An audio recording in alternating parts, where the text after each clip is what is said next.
Presentation, and it's another sermon.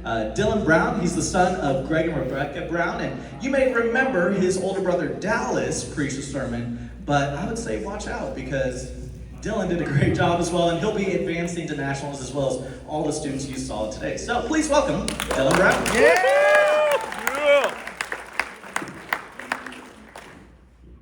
Hello, I'm Dillon Brown, as Pastor Michael said, and I will be presenting an original short sermon titled Small Things, Big Impact.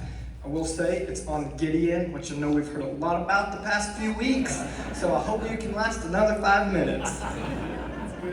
Listen to this. The angel of the Lord came and sat beneath an oak and declared, "The Lord is with you, mighty warrior." Strange greeting, isn't it? And the crazy part is, this was not over a general on a battlefield. It was over a man in hiding. Gideon was hiding in a wine press.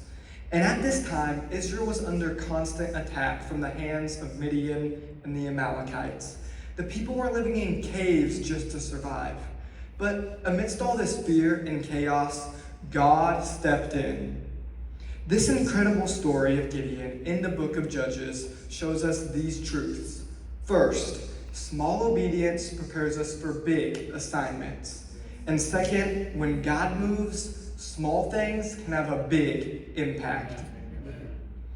Even though God called Gideon a mighty warrior, he didn't send him straight off to battle. First, he had to learn to trust and obey. This leads to our first truth. Small obedience prepares us for big assignments. Let's pick it up in Judges 6, verse 25. God tells Gideon to tear down the altar to Baal and the Asherah pole beside it. You see, these objects represented worship to false gods. Then, in verse 26, to build a proper altar to the Lord. Whether we realize it or not, many of us have built altars to a relationship, social media, a job, or others' approval, and God is asking us to tear those things down. You see, like Gideon, we need to remove whatever we are worshiping other than the Lord and build a proper altar to Him in our hearts. We see Gideon's obedience in action at the beginning of verse 27, where it says, "So Gideon took 10 of his servants and did as the Lord told him." This brings us to the part of story that Gideon is most known for, where God's power is revealed, and where 300 men defeat insurmountable odds. Starting in chapter 7, Gideon's men actually numbered 32,000. But God tells Gideon he had too many men, and Israel would think they saved themselves by their own strength instead of by God's strength. You see, the Lord reduced the army so that no one could reduce the miracle. 300 men. That's all Gideon had left. But that was more than enough for God. Remember our second truth? When God moves, small things can have a big impact. The story takes another unexpected turn. In Judges 7:16, God doesn't equip his warriors with weapons.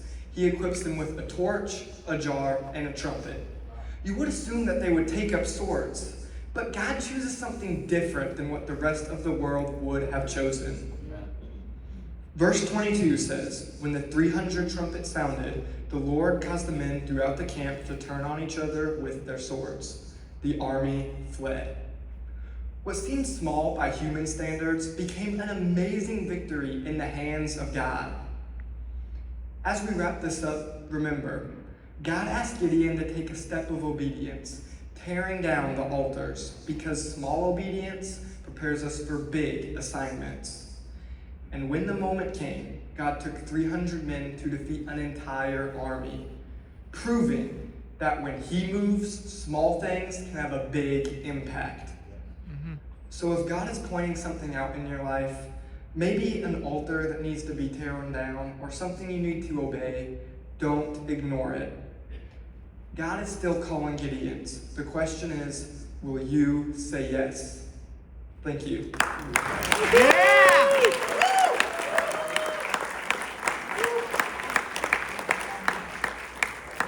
Beautiful, Dylan. Thank you for that powerful word. Wonderful. So we're moving into the end of the service where